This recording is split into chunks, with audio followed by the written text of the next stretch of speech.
hello, gorgeous peeps. I've got the lovely Philippa, who's a makeup artist, with me today, and to really sort of work into our inspirational women talks for the month of March. I really wanted to bring her on to sort of see, and hear from a makeup artist, sort of point of view, how they get to where they are, especially when there is, a lot of tough competition out there. And also, the struggles as well, because Philippa's also a working mum as well, which, I am, and I absolutely get that, juggling the work and the career with having two beautiful kids. So, yeah, really with Philippa's career, she has been a makeup artist for nearly 11 years now. And she started off as a fashion makeup artist, but now she's gone into sort of bridal. She's done catwalk. She's also done editorial work and even done the makeup for some amazing celebrities as well. So she's had a really, really full-on career. And as I said, whilst juggling two young kids. So hi, Philippa, how are you today? Yeah, hi, I'm doing well. How are you? Yeah, I'm good. Did I get all that right with your career highlights? Spot on, to be honest. Yeah, all good. Oh, good. I should be your PR now. Come over, be my PR. Great. So yeah, thank you so much for joining us for our Inspirational Women's series. Would you like to start by telling us your story, particularly about how you got into makeup? How did you become a makeup artist? Absolutely. So in terms of how my career started, I started off by working in production. So I was basically your best tea girl. As I was nicknamed, the best tea girl. So I started off working on Big Brother, and I then moved on to top model, working every single hour I was given. And I remember on one of the shoots we were doing, I just was spending a lot of time with the makeup team. And when you start questioning, why am I here and not making tea? There must be an interest somewhere. And I've always been into makeup anyway. But as that series went on, I still was sort of like creeping into the makeup area when I shouldn't have been, and watching how everything was being put together. And after I finished my production side of things, I decided to have a bit of a career break. That was after a couple of years of working in production. And I wanted to go traveling, which is what I always wanted to do. And I kind of found myself in a bit of a sort of, I guess, a bit of a stopgap. I was like, I do like working in production. I love the fast pace. I love the excitement, but I don't know if I really want to like work up to being a director or producer. I don't know if that's really me, because why am I spending so much in the makeup area? And I remember towards the end of our traveling, I was sitting at the top of some mountain, as you do. And my husband was like, what do you want to do with your life? Like, what are you interested in? The first thing I said was, well, I love makeup, and I always have done since I threw glitter on my eyes at the age of like 10 in front of my mirror. I've always loved it, and bright blue mascara. He was like, well, go and do it then. I was like, okay, let's do it. So we got back at the end of the summer. That's like over 10 years ago now. And I signed up to a course in London. It was a really fast course. It was a 3-week course. And there are loads out there that are like a year long. And I was like, I don't really want to do it for a year, because someone did mention to me the best thing you can do is do your course and just throw yourself into the deep end and practice. So I did this 3-week course at a makeup school in town. And as soon as I came out of that makeup course, I was asked to head up and be the head makeup artist for a fashion show in London. And at that time I was like hyperventilating, thinking, my God, I've just come out of makeup school. I know that I'm not as good as some others, because I've always been that person that believed in myself, but I also doubt myself a lot of times. And they were like, no, you can just do it. And I'm glad that I did do it. And I'm glad that I threw myself in at the deep end, because I met some amazing people along the way. A couple of hairstylists that that I'm still in touch with today, who have opened doors up for me along the way. So I would probably say never ever say no if you are thrown into a job where you're completely out of your comfort zone. Because I would never have met there's a hairstylist called Joseph Cognac, whose grandma is Joan Bernstein, who's the founder of Brown's Fashion on South Moulton Street. And, you know, he introduced me to her, and I was glamming her up at the age of over 90 and making her feel great about herself and working on loads of shoots with him.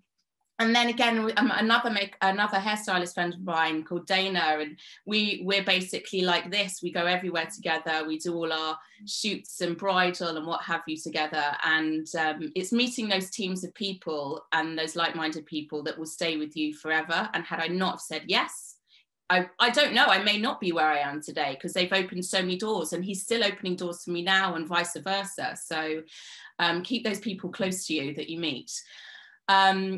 So that's kind of how my makeup journey started.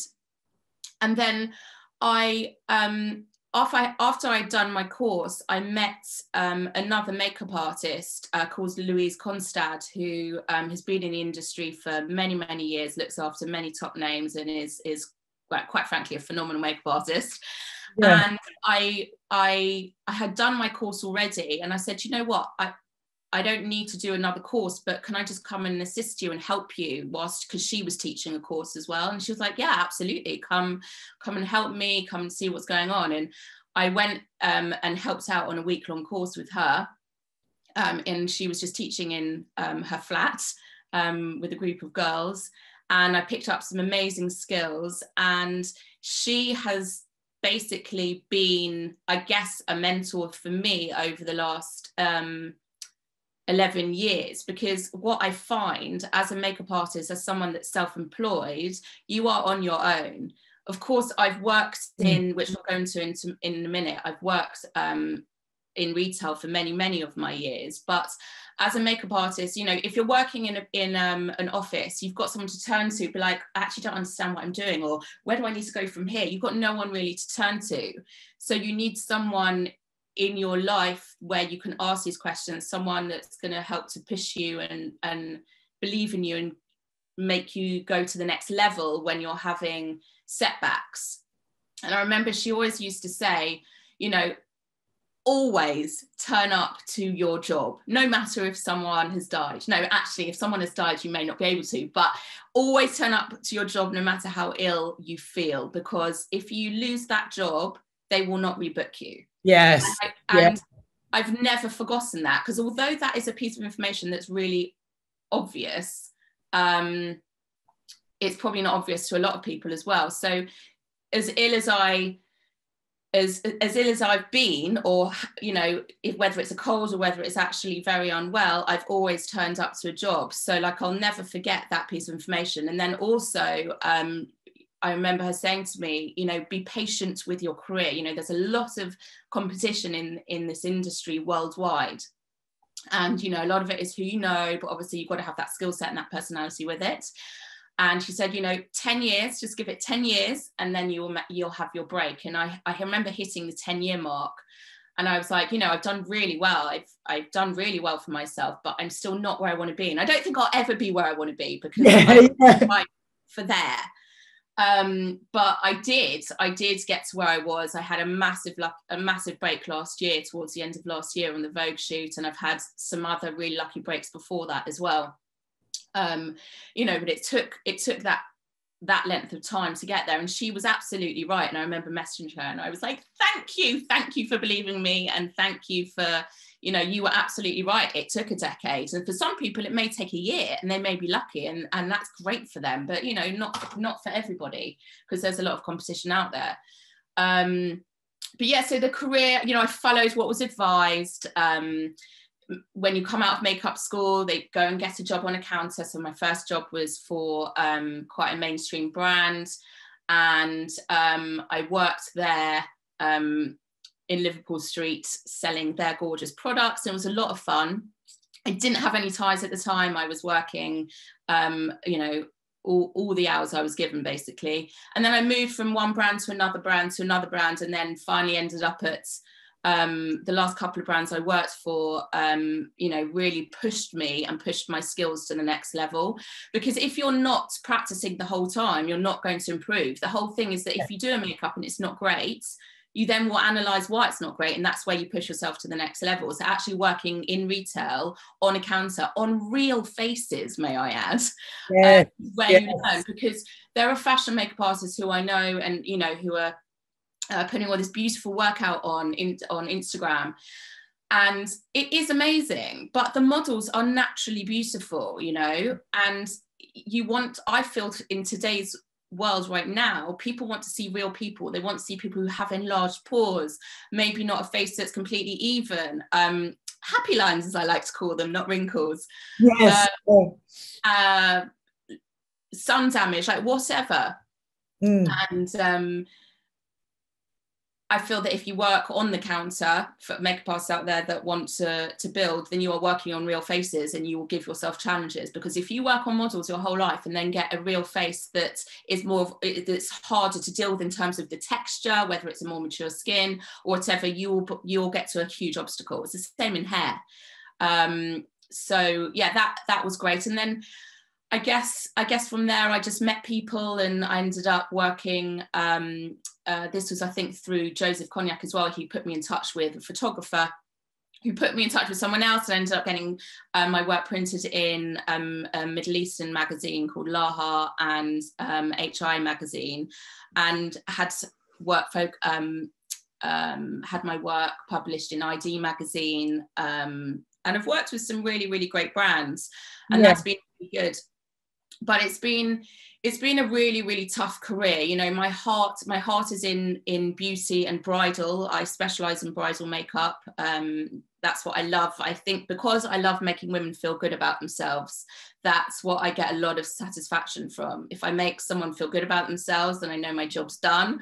And if someone's not confident to start with, which often happens when someone's in a chair, they're not confident, and suddenly they'll walk out. I had this last week. They'll walk out and they hold themselves differently, and they're like, oh, yes, shall we go for a drink? I feel fantastic.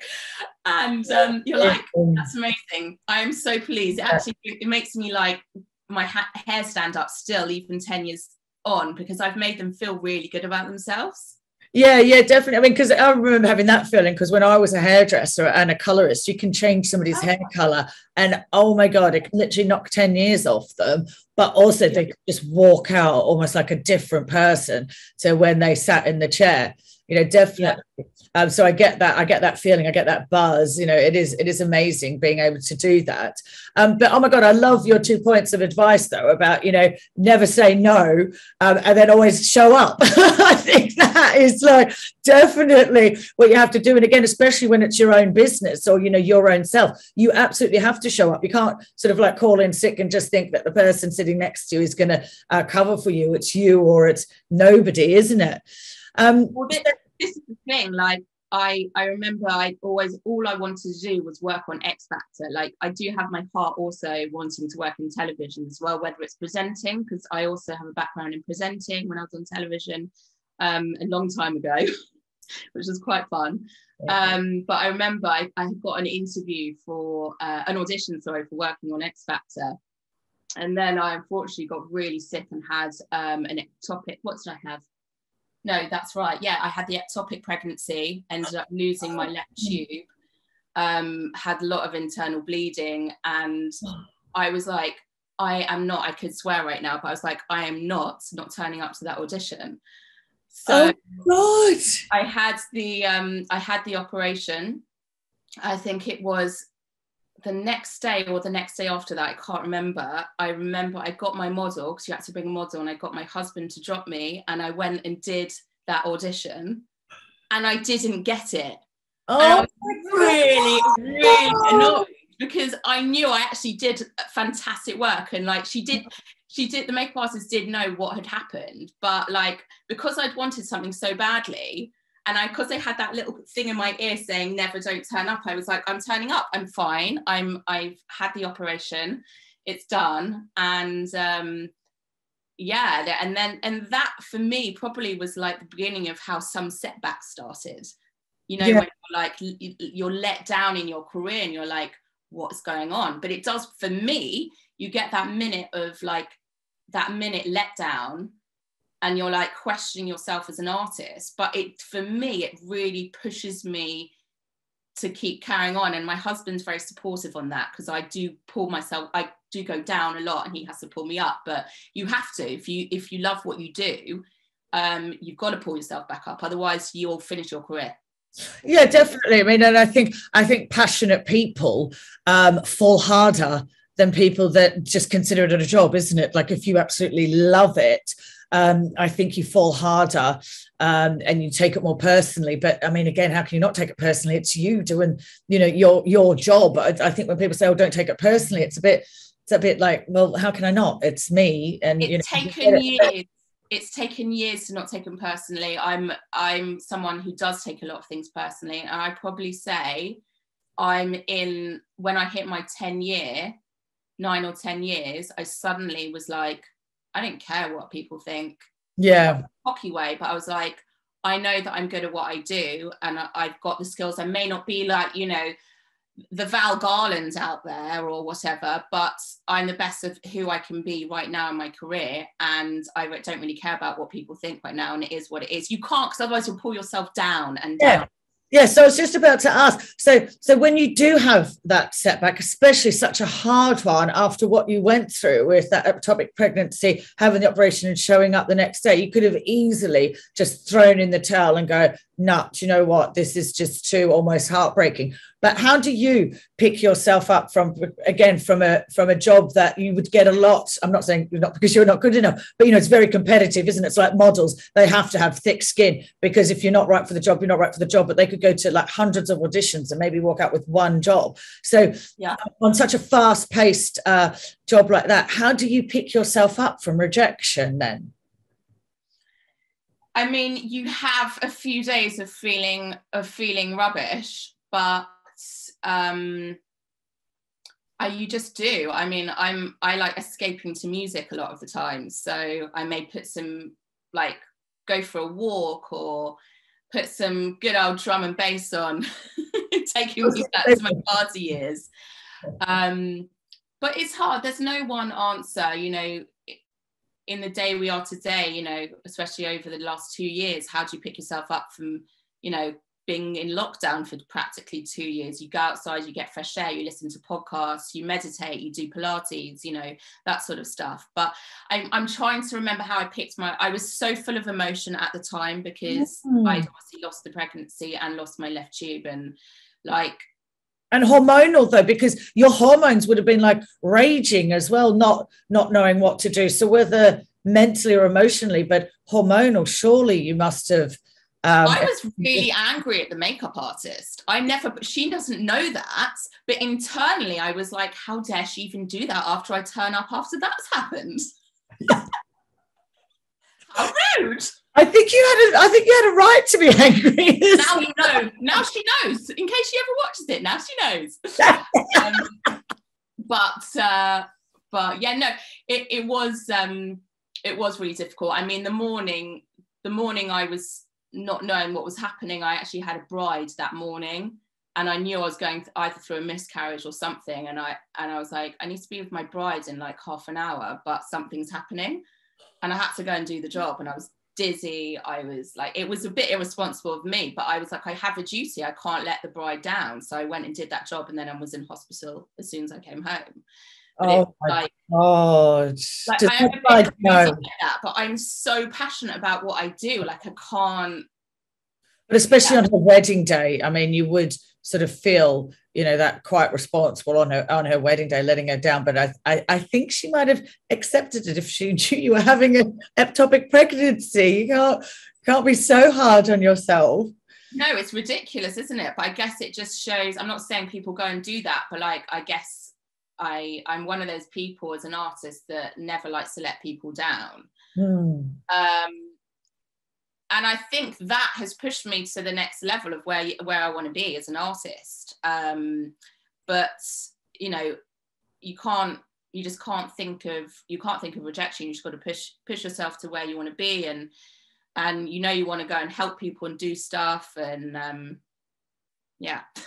Yeah, no, that's amazing. That's amazing. So, wow, what a story. So now after the lows, what have been some of your highs? I know you have done a couple of celebrities and a Vogue shoot. Then when you say that you feel like you've made it, what is some of your highs then, your inspirational highs? Well, I'll start off by talking about when I was working as lead artist for Charlotte Tilbury. I had the option. I was selling really well for the brand, and as one of the gifts, we knew we were going to LA with Charlotte, and someone who had the best sales in the company that month got the opportunity to go out there, and I did. And I was like, wow, that's amazing. I'm going to be part of her team out in LA.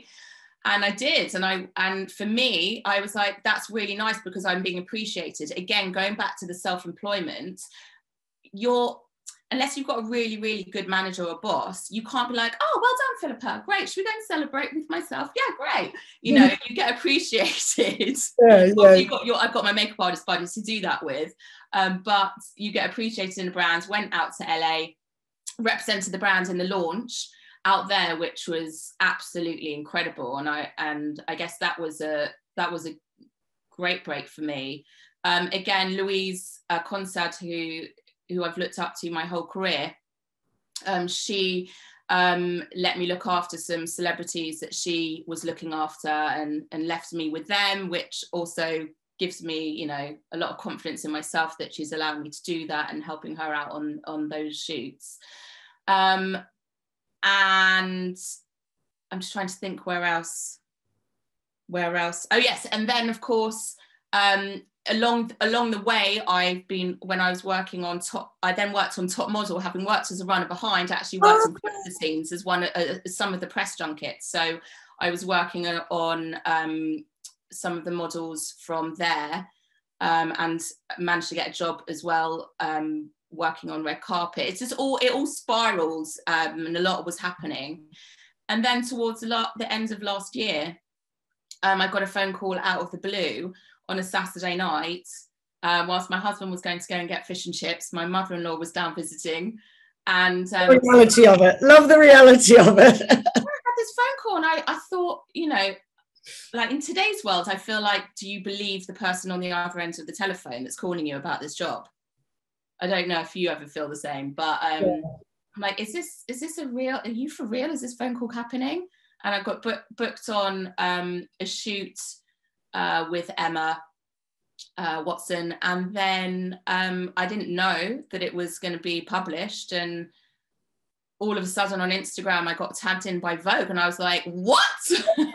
I messaged straight away. I was like, I didn't know this was happening. This is insane. Oh my God. So that's what do you feel like you've made it? Like when you see that, like Vogue tagging you and getting that call, did you feel like, oh, I've made it? You might not be finished, but I have always wanted to work and have my work published in Vogue. As they always say, a lot of people work for free just to get their name in there. Yes. Yeah. And I thought, I was like, is this actually happening? This is insane. You know, it doesn't matter who it's with, but of course, because it was with Emma, it was like unbelievable that had happened. And yeah, I was pinching myself. I was like, thank God, all of those long hours and all those ups and downs have kind of answered themselves now. And it gives you such a pickup in your career, especially for me personally. This is me as a personal makeup artist. Some makeup artists may be different, but January, February, people are in a bit of a slump in January anyway, you know, the January blues. But I feel for me in my career, I'm always like, what am I doing for my year? You know, I'm forecasting. And I'm like, I don't know, like, it's a really hard time every January. You question your career. Am I doing the right thing? I've got to support my family, which we can go on to in a minute. So that was a massive pick me up, and it was great. I was really grateful that happened. Yeah. Fantastic. And yeah, I was very grateful that I got chosen to be the makeup artist for her as well. And obviously, you know, Vogue wasn't on the cards at that point. It was just coming and do the shoot. So, you know, women supporting women on that shoot as well. It was great. Oh, amazing, amazing. Yeah. So then tell us, I know you did just touch on it again, especially sort of working for yourself. How do you then juggle kids and your career? What is your secret? So the struggle is real for Yes, women it is. in work who have their own businesses. And, you know, it's not like it was in the olden days where we were making the food. Well, not we, back in the day. Yes, yes. You know, lots of women who have their families are going to work 9 to 5, 9 to 7, whatever, and they're having to balance that school pickup, etc. And it has been really, really difficult. When Poppy was at nursery, I guess it was a little bit easier because she was at nursery till, you know, I could pick her up at 6 o'clock if I wanted to, but it was still the, you know, who's going to pick her up? Well, I may be on a shoot, and there's no end time to a shoot ever, as we know. No, there isn't, no. 5 will be midnight. Yes, exactly, yes. My husband works in Reading. Luckily, I've got my mum and my dad down here, but my husband's family are not down here. So it's just really on my mum and dad to do the pickup. So it's relying on them. Now for women or men, whoever, who don't have that support network, then it's actually really difficult to be a makeup artist and have your kids.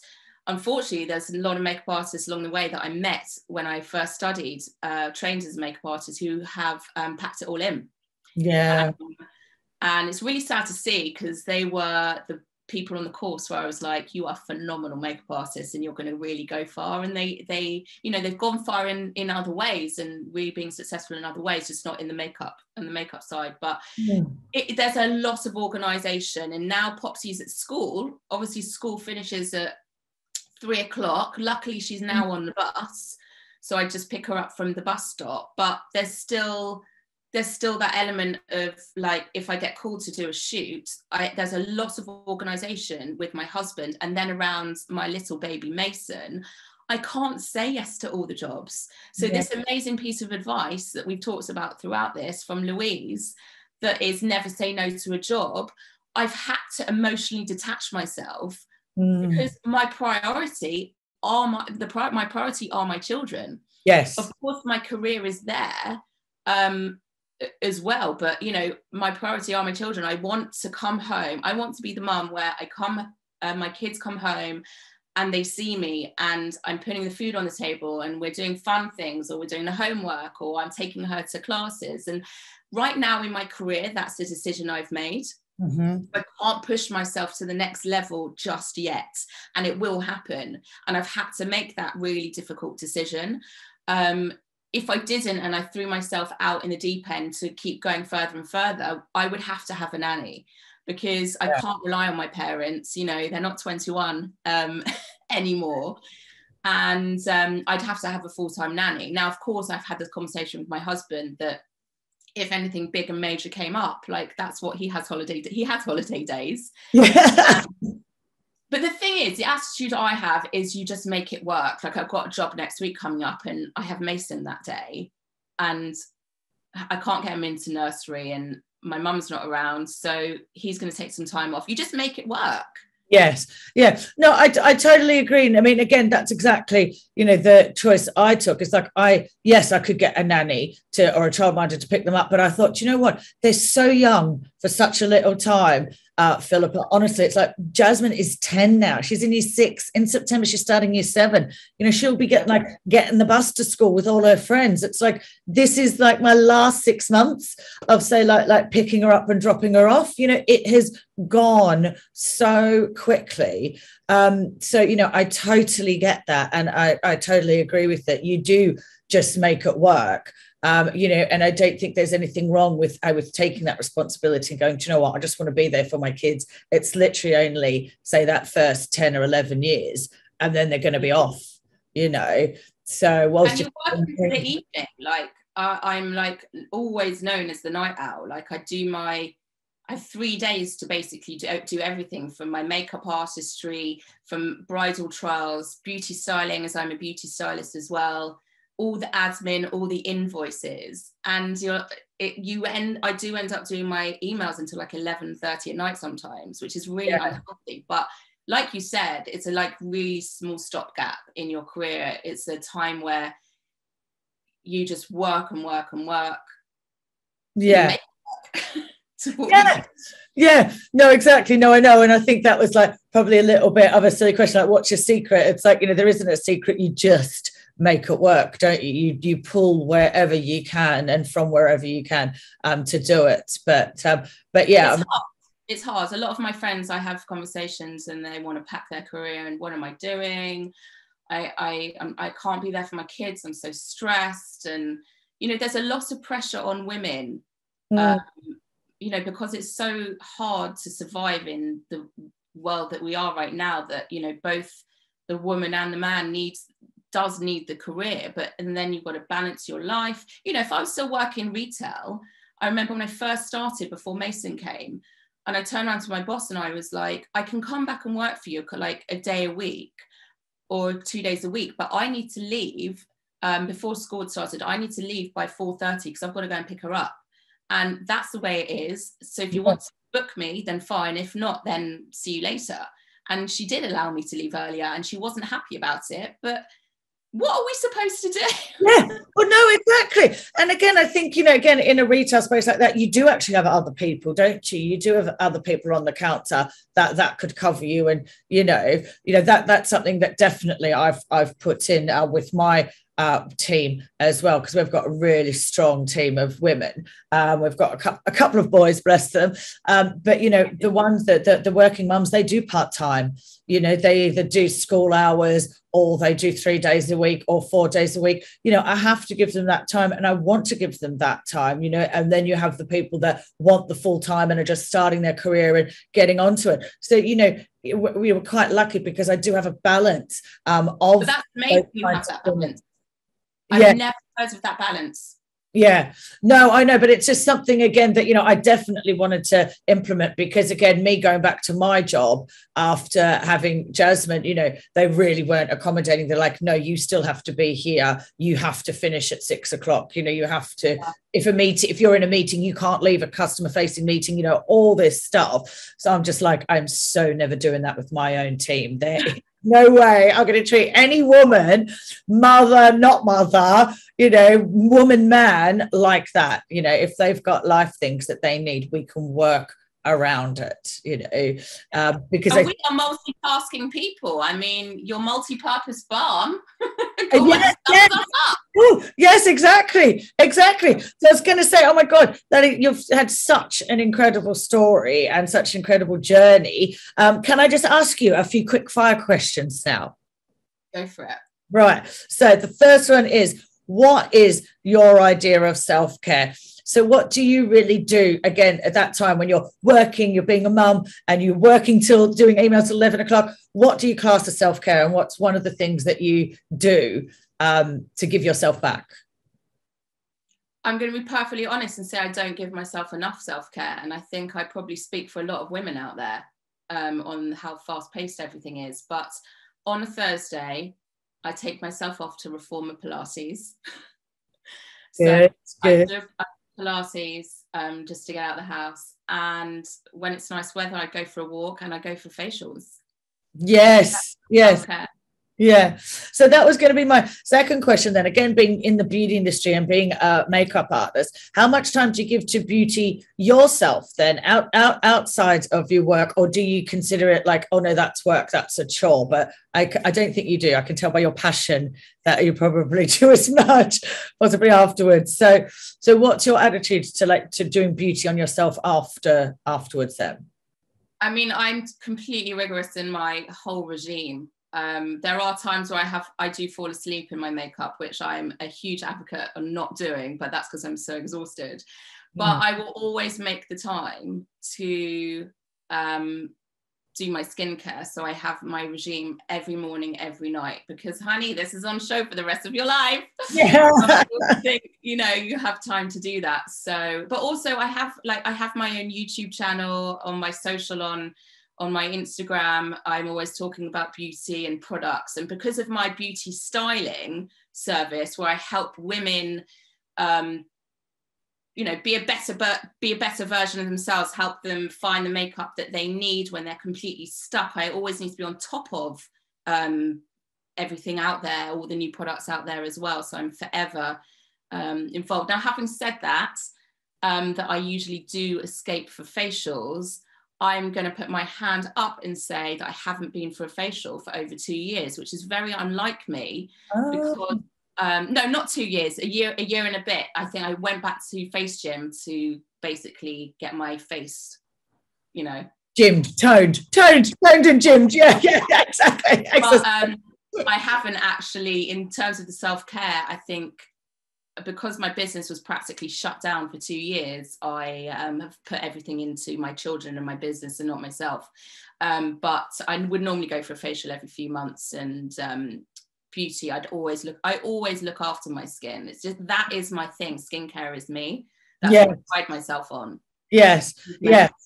Yeah, no, and just touching on that as well, that I think that's incredible that you do that beauty styling as well, that, you know, you can sort of teach women how to put makeup on, especially, like, as you said, when it's such a competitive market, you know. And again, one of the reasons why we wanted to chat to you today is because, you know, you have been a fan of Dr. PAWPAW for a lot of your career as well, haven't you? Like, it's always, you know, in your kit bag, isn't it? Always with me. Yes, I know. I know. Combo as well. Yes, I know. I love it. I loved that live that you did. Oh, sorry, those stories that you did on the hot pink. It looked incredible on you yesterday when you were putting it on. But yeah, just any hints and tips on that, and definitely afterwards, you know, if anybody does want to have like their bridal makeup done by Philippa, you know, we're definitely going to tag you below and get in contact with her, or even any of the beauty styling as well. But you and Dr. PAWPAW, then, you know, how is that? How has Dr. PAWPAW helped you in your career? So I think the thing that I always noticed from day one of doing makeup is how dry everybody's lips are. I know it sounds ridiculous, but like everybody I'd see, they had really, really dry lips. I mean, more so in the winter than the summer. And I remember I was like, I've got to find a lip balm that's just going to work. And so I found our yellow one. It's amazing. And I remember putting it on straight away onto some of my clients, and they're like, oh my God, that is amazing. What have you put on my lips? And I'm like, well, it's the Dr. PAWPAW multi-purpose soothing balm. And by the way, you can use it everywhere on your body, not just on your lips. So elbows, knees, like, and also use it as a glow, which I'll go on to in a second. So for me, you know, skincare is very, very important. The lips especially is important, especially if you're going to go throw a really punchy red lip out there, which is what I love to do. I love a red lip. And ensuring that you're hydrating it well will mean that your lipstick will stay better and look better. Same with skincare, prep it well, it will, all the makeup will follow.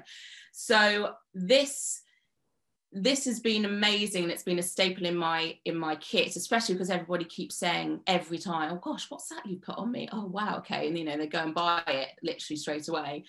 I realized over the years, and I wasn't using this at the beginning, the way I use it now, is because of the texture of this balm. I loved that glossy, that like glassy, dewy look, and I wasn't getting that finish from just a normal highlighter. So I'd press it into my hands, and I've got it on right now as well, but and tap it onto the high points of the cheekbones, where you just get that, without it being too glittery, you just get that really lovely glow. And if the day goes on with your makeup, I know you've got to be careful what oils you put over your makeup, but if you want to reawaken your makeup, yes, you can put all your sprays on, of course, as well. But if you take a little bit of that and just press it onto the high points of the cheekbones, down the nose, you're just going to reawaken your your makeup, bring yourself from day to night if you're going out. But I love it. It's amazing on the hands. So, you know, great for all of my models because a lot of them have dry hands as well. Elbows everywhere and on shoots as well. It's absolutely great. And of course, I use this on the Emma Watson shoot as well. So I loved creating that that glow on the skin. She doesn't love to wear a lot of makeup, so it's using the balm in a way that just makes her look really, really healthy and complements her skin. But yeah, I absolutely love it, and I love that it's fragrance free as well. Yeah. So it's not too off-putting for anyone. Oh, I know, that's amazing. I mean, I think that's maybe why Emma Watson said though after that you did her makeup in another interview article that she always carries a tube of Dr. Pawpaw in a handbag after that. So because she's a huge advocate of ours, that she's mentioned us, you know, quite a few times in interviews of what's in your makeup bag, and she's like Dr. Pawpaw, and it's like, and I wonder if that's because of you, Philippa, because you used it on her that first time and she loved it. Because she's like, I mean, she's probably been using it for years. You know, I only met her last year, but she, as you know, you know that it's been there before. So yeah. So another quick fire question then: what do you think of Instagram, particularly Instagram versus reality? Oh my goodness, where do we start? I think Instagram is great for businesses and for individuals in showcasing what they believe in and what they advocate in. And but I feel that it has got a little bit out of control over the years. Same with how magazines used to be when images were airbrushed. Oh my God. And obviously things have stopped now. I still think it's happening, but not as much as it used to. I worry for my kids growing up, looking at all of these images, thinking this is the way that I need to look. I need to look like I have no pores, so my skin doesn't breathe. And I need to look sort of perfect. And I hate that side of Instagram. So I have made sure that my page has no editing in, and you see skin and you see real people, whereas a lot of images that you see on people's pages are edited, and it's like, why are you filtering the image? You're pretending you're a makeup artist, you're not, because you're making your makeup look even better than it is. And you're also making women feel bad about themselves because they're aspiring. I remember my very first job, and a lady came in with a magazine. This was year one of my career. She came in the magazine, sat in the seat in the shop that I was working in, and she said, "Make me look like that." Oh. It was the front cover of a magazine. And I said, and I was really honest with her, and I said, I mean, I can try, but you do know that this is heavily edited. And she was like, "Oh, really?" I was like, "Yeah." And not just makeup, yeah. So all the girls out there that whether it's through the face or the body or body image or whatever, you know, I want to make people feel good about themselves. Look at a picture and be like, "Oh, she looks really pretty, but she has got blemish, or she has got bad skin, or she has got wrinkles or whatever." And I guess with the beauty styling side that I work on in helping women be their own makeup artist and help them learn how to choose makeup to be themselves, I want to sort of teach them to forget about what they're seeing, because they do look at celebrities, they do look at visuals, and they constantly have in their head, "Oh, but I don't look like that person." I'm like, "No, but you look like you. So be you and stop looking at the social media side." And I wish the filter stopped. It's fine in stories because it's a bit of fun, but it's so obvious. You can see pictures when they've been edited. Yeah, but I think that's you. I think that's your eye. I think, like you said, a lot of young girls wouldn't know that that's a filter and just think that that's what they look like, and it is an unattainable image, you know, of that. So yeah, no, that's great. And that's great, like you said, with your beauty styling as well, that you are just teaching women to be a better version of themselves, and like you said, to accept their flaws and everything. And I think, yeah, that's a great way to be. So thank you for sharing that. No worries. But thank you so much, Philippa, for your time. You've definitely, like I said, inspired me with your story, especially, how strong you are, and, and still like juggling, everything else. But that's been an incredible story. And like I said, anybody that wants any more information or to get in touch with Philippa, please do. We'll have her details down there. But thank you again so much, Philippa. You're an inspiration and such a strong woman, and hope you have a great rest of the year, rest of your time. Thank you so much for having me. Thank you, Philippa. Bye. See you later.